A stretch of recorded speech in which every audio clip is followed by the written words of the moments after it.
जिला खड़ियाल स्थित कल्याण मंडप ठारे स्वायत्त शासन दिवस पालित।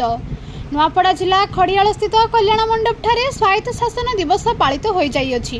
अनुष्ठित सभारे खड़ियाल नगर अध्यक्ष उज्ज्वल गुप्ता अध्यक्षता करुथिबा बेले निर्वाही अधिकारी स्वाधीन चेतन महारणा, समाजसेवी जितेन्द्रनाथ पट्टनायक एवं नगर उपाध्यक्ष शकुंतला राउत मंचसीन होइथिले। एही उपलक्षे 13 गोटी वार्ड सभ्य सभ्या जोग देइथिले। खड़ियाल नगर विकास नहीं संकल्प नैथिबा बेले एक स्वच्छ एवं निर्मल सहर गठन पई किछि पाद आगे अछु बोली नगर अध्यक्ष उज्ज्वल गुप्ता प्रकाश करथिले। मानव सेवारे जीवन को उत्सर्गीकृत करिथिबा राजेश कुमार पोड़ो एवं तांको सेवारे सहयोग करिथिबा धर्मपत्नी को सम्मानित करिसंती।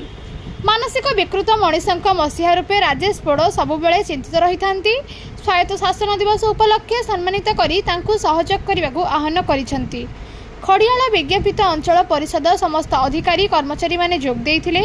नुआपड़ा जिला को कलीम मोहम्मद का रिपोर्ट, प्रतिकार न्यूज।